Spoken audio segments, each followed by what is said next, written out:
വിജയനാഥ്, സന്ദീപ് വാര്യരുടെ അവസ്ഥ വളരെ പരിതാപകരമായല്ലോ.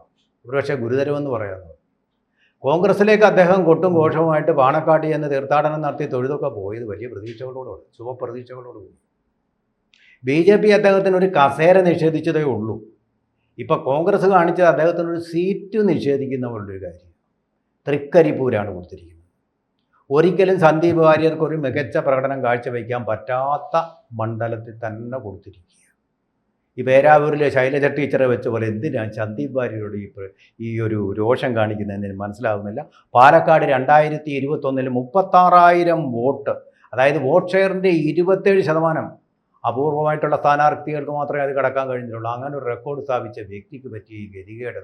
വീണിതല്ലോ കിടപ്പൂ തരുണിതയിൽ ക്ഷോണിതവും അണിഞ്ഞു ശിവശിവ എന്ന് പറയുന്ന പോലെ ആ പുഷ്പമേ മടങ്ങുക അധിക തുങ്കത്തിൽ, അല്ലേ? അത് പുഷ്പമേ, ആ കവിത അറിയാലോ, കുമാരാശാൻ്റെ കഥ എന്ന് പറയുന്ന ഒരു അവസ്ഥയിലേക്ക് മടങ്ങുകയല്ലേ ഇപ്പോൾ സന്ദീപ് വാര്യരെ?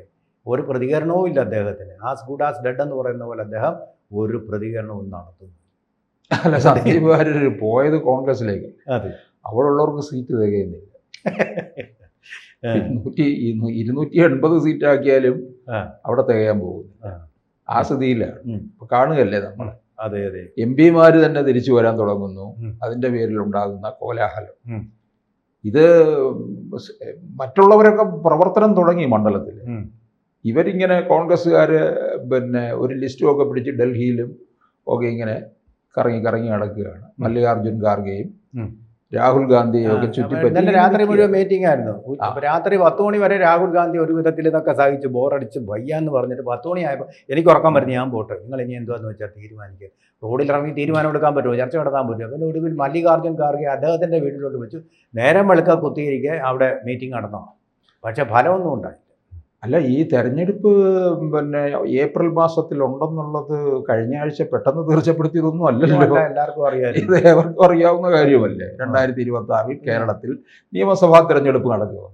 ഈ കോൺഗ്രസ്സുകാരന്മാരെന്ന് പറഞ്ഞാൽ വെറും കൊഞ്ഞാണന്മാർ. ആ വാക്ക് തന്നെ ഉപയോഗിക്കാതെ ഞാൻ ആലോചിക്കുന്നറിയാം, ഇനി ഇത് ജയിച്ചു കഴിഞ്ഞ് വന്നാൽ ഒരു മേളമായിരിക്കും കേട്ടോ. അത് വരാൻ പോകുന്നില്ല. ആ മേളം നമ്മളിനി പ്രതീക്ഷിക്കേണ്ട. തീനാളം അടഞ്ഞു പോകും. എത്ര പേര് മുഖ്യമന്ത്രിയിലെ കസേരയിൽ ഇങ്ങനെ ഇരിക്കും. മഹാഭാരതത്തിൽ ദമയന്തി സ്വയംവരത്തിലെ ദമയന്തി ഇങ്ങനെ വരണമാല്യവുമായിട്ട് വരുമ്പോൾ 5 നളന്മാർ ഇരിക്കുന്നു, 4 ഡ്യൂപ്ലിക്കേറ്റും ഒരു ഒറിജിനലും. ഇതുപോലെ 5 മുഖ്യമന്ത്രി പദത്തിലേക്ക് 5 പേര് ഇങ്ങനെ കഴുത്ത് ഇങ്ങനെ ചായച്ച് ഇങ്ങനെ ഇരിക്കുകയാണ്. എൻ്റെ കഴുത്തിലായിരിക്കും ഇപ്പൊ രാഹുൽ ഗാന്ധി വരണമാല്യം ചാർത്താൻ പോകുന്നത്. വൈമി കാമുകന്മാർ എന്ന് പറയാം.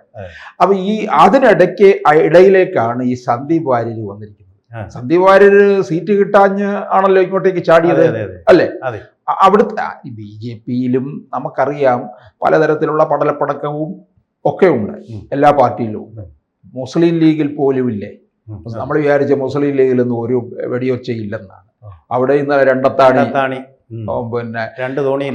പാണക്കാട് അവരെ പറഞ്ഞേൽപ്പിച്ചില്ല. പക്ഷേ അയാൾ തിരിച്ചു പാർട്ടിയിലേക്ക് വന്നു എന്നാണ്. തിരിച്ചു വന്നു. CPM ഒന്ന് കളിച്ചു നോക്കി, ഇപ്പുറത്ത് കൊണ്ടുവരാമോ നോക്കി. ഇപ്പൊ ചാടി ചെന്ന് കഴിഞ്ഞാൽ, നേരത്തെ ചാടി ചെന്നിരുന്നാലുണ്ടല്ലോ സീറ്റ് CPM ഉറപ്പാണ്. അങ്ങനെ ഒരാൾക്കാണല്ലോ CPM സീറ്റ് കൊടുത്ത സരിൻ, ഡോക്ടർ സരിൻ. ഇപ്പൊ ഇത്തവണ ഇല്ലെന്ന് തോന്നുന്നല്ലേ? സരിന്റെ പേരേ കേൾക്കാനില്ല.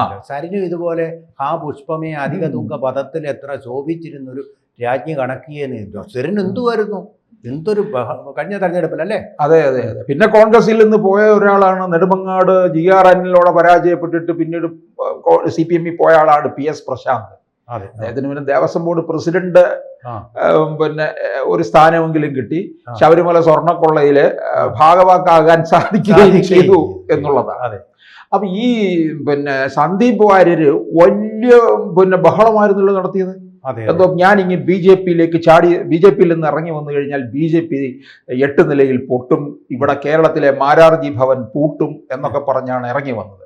ഇദ്ദേഹം നേരെ പോയതെങ്ങാണ് ഇന്ദിരാഭവനിൽ വരുന്നതിന് മുമ്പ് പാണക്കാട് പോയി സാഷ്ടാംഗം നമസ്കരിച്ചു സാദിഖ് അലി തങ്ങളുടെ. എന്തിനാ പോയതറിയാമോ? ഏതെങ്കിലും മുസ്ലിം ലീഗിന്റെ ഏതെങ്കിലും മണ്ഡലത്തിൽ സേഫായിട്ട് ഒരിടത്ത് പോയി നിന്ന് സീറ്റ് കിട്ടി വിജയിച്ചു വരണമെന്നുള്ളതാണ്. ആ. എന്നിട്ട് BJP-ക്കാരോട് പകരം വീട്ടണം. ഉം. നിങ്ങൾ നിയമസഭയിൽ ഒരാൾ എത്തുന്നതിന് മുമ്പ് ഞാൻ നിയമസഭയിൽ എത്തും എന്ന് കാണിക്കാൻ വേണ്ടിയാണ്. ഇപ്പൊ കോൺഗ്രസ് ഇട്ട് കൊടുത്തിരിക്കുന്നത് എവിടെയാണ്? സിംഹക്കൂട്ടിലല്ലേ? തൃക്കരിപ്പൂര്. സ്വപ്നത്തിൽ പോലും സന്ദീപ് വാര്യർ, എനിക്കിപ്പോൾ സംശയമില്ല, പുള്ളി തിരിച്ച് BJP-യിലേക്ക് വരുമോ? വേറെ വഴിയുണ്ടോ? എനിക്ക് തോന്നുന്നു BJP-യിലൊന്നും വന്നാൽ ഇനി വലിയ സ്ഥാനമൊന്നും കൊടുക്കത്തൊന്നുമില്ല. എവിടെ കാണും ഒതുങ്ങിക്കഴിഞ്ഞു. മുടിയനായ പുത്രന്റെ തിരിച്ചുവരവ് പോലൊന്നും നടക്കാൻ സാധ്യത. അങ്ങനെ പോയവരാരെങ്കിലും തിരികെ BJP-യിലോട്ടൊന്നും വന്നതായിട്ട് കേട്ടിട്ടില്ല. ഈ തൃക്കരിപ്പൂര് പണ്ട് നായനാര് മത്സരിച്ചിട്ടുണ്ട്. ഉണ്ട്, നാനാരുടെ മണ്ഡലമാണത്. തൃക്കരിപ്പൂര്. അങ്ങനല്ലേ ആണവ നിലയത്തിന്റെ ഒരു ഘടകം അവിടെ കൊണ്ട് വയ്ക്കാൻ വേണ്ടിയിട്ട് നമ്മുടെ തമിഴ്നാട്ടിലുള്ള കൂടംകുളത്തിന്റെ തൃക്കരിപ്പൂര് സമ്മതിച്ചില്ല. അത് വലിയ പ്രക്ഷോഭമൊക്കെ ആക്കി ഇടതുപക്ഷം തന്നെ ഏറ്റെടുത്ത് ഇവിടെ വേണ്ട, ആണവ ബോംബ് വേണ്ട നമുക്ക് എന്ന് പറഞ്ഞ് അവിടെ സ്ഫോടനം ഉണ്ടാവും എന്ന് പറഞ്ഞ് അങ്ങനെ ആ ഒരു സ്ഥലമാണത് തൃക്കരിപ്പൂര്. അത് കമ്മ്യൂണിസ്റ്റ് പാർട്ടിയുടെ ഉറച്ച കോട്ട തന്നെയാണത്. ഒരിക്കലും മറ്റൊരാൾക്ക് ഇപ്പോഴും കടന്നു കയറാൻ പറ്റാത്ത ഒരു സ്ഥലം തന്നെയാണ്. എനിക്ക് തോന്നുന്നു CPM-ന്റെ ഏത് കുറ്റിച്ചൂല് നിന്നാലും ജയിക്കുന്ന ചില മണ്ഡലങ്ങളുണ്ട്. അതിലൊന്നാണ് ഇപ്പോൾ തൃക്കരിപ്പൂര്, തലശ്ശേരി. ഇപ്പൊ വയനാട് കോൺഗ്രസിന്റെ ഏത് കുറ്റിച്ചൂലിനെ നിർത്തിയാലും വിജയിക്കും. പണ്ട് A. കാനഡി പറഞ്ഞതാ അല്ലേ? എന്ന് പറഞ്ഞതുപോലെയുള്ള ഒരു മണ്ഡലത്തിലേക്കാണ് ഈ സന്ദീപ് വാര്യരെ പറഞ്ഞു വിട്ടിരിക്കുന്നത്. അപ്പൊ ശരിക്കും പറഞ്ഞു കഴിഞ്ഞാൽ ചാവേറാകുക അത് തന്നെയാണ്. എല്ലായിടങ്ങളിലും ഇങ്ങനെ ചാവേറുകൾ ഉണ്ടല്ലോ പാർട്ടിക്കകത്തൊക്കെ. സത്യം, ആ ചാവേർ എന്നുള്ള പദമാണ് CPM-കാർ കുറെ കാലം ഈ ചെറിയാമ്പലിപ്പിനെ ചാവേറാക്കി. പിന്നെ ചെറിയാമ്പലിപ്പിന് സഹിച്ചു, രാജ്യസഭ സ്ഥാനമെങ്കിലും കിട്ടുമെന്നൊക്കെ വിചാരിച്ചു. ഒടുവിൽ ഖാദി ബോർഡിന്റെ വൈസ് ചെയർമാൻ സ്ഥാനമാണ് എടുത്തു കൊടുത്തത്. അതുകൊണ്ട് തൃപ്തനാകാതെ ഇറങ്ങിപ്പോന്നു. അവിടെയാണ് ഇപ്പൊ P. ജയരാജൻ ഇരിക്കുന്നത്. അത് തന്നെ ഇപ്പൊ പറയുന്ന കോൺഗ്രസ് തൃക്കരിപ്പൂര് കൊണ്ട് തൃപ്തിപ്പെട്ടോണം. തൃപ്തിപ്പെടുമോ എന്നുള്ളൊരു ചോദ്യം ഇപ്പൊ അങ്ങനെ നിൽക്കില്ല. ഇലക്ഷന് നിന്നു എന്നുള്ളത് കൊണ്ട് മാത്രമല്ലല്ലോ. സന്ദീപ് വാര്യരെ സംബന്ധിച്ചിടത്തോളം അദ്ദേഹം ആഗ്രഹിച്ചത് വിജയിച്ചു വരിക എന്നുള്ളതാണ്. തീർച്ചയായിട്ടും അത് ഇപ്പം നടക്കില്ല എന്ന് ബോധ്യപ്പെട്ടിരിക്കുകയാണ്. മനഃപൂർവ്വം കോൺഗ്രസ് ഒതുക്കാൻ കൊണ്ട് നിർത്തിയതല്ലേ? അത് ഒതുക്കാൻ വേണ്ടി നിർത്തിയതാണ്. അല്ലെങ്കിൽ വളരെ സുരക്ഷിതമായ ഇടം കൊടുക്കണമായിരുന്നു. അവിടെ പോലും ആ മണ്ഡലം അദ്ദേഹത്തിന് അനുവദിച്ചതിന് അവിടുത്തെ പാർട്ടി ജില്ലാ ഘടകത്തിൽ DCC-യിൽ വലിയ എതിർപ്പാണ്. അപ്പൊ ഒരു തരത്തിലും അവർ കാലുവാരും ഉറപ്പാണ്. കോൺഗ്രസിനകത്ത് എല്ലായിടങ്ങളിലും എതിർപ്പുണ്ട്. ഇപ്പം അബിൻ വർക്കിയാണ് ആറന്മുളയിൽ മത്സരിക്കുന്നത്, അതിനും എതിർപ്പുണ്ട് അവിടെ. അപ്പം കേരളം എമ്പാടും നോക്കണേ, ഈ ആലിങ്ക വഴുക്കുമ്പം കാക്കയ്ക്ക് വായ്പുണ്ടെന്ന് കേട്ടിട്ടില്ല. അതുപോലെയാണ് ഭരണം കിട്ടാനുള്ള സാധ്യത ഉണ്ടായിരുന്നു. ആ സമയത്താണ് കോൺഗ്രസ് ഇത്തരത്തിലുള്ളത്. ഇപ്പൊ നമ്മൾ പറയുമല്ലോ ഭരണവിരുദ്ധ വികാരമുണ്ട്.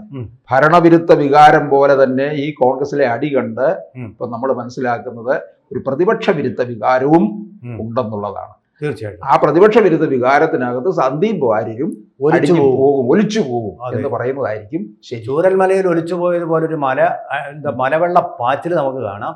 ആ കൂട്ടത്തിൽ നമ്മുടെ സന്ദീപ് വാര്യരും ഉണ്ടാവും.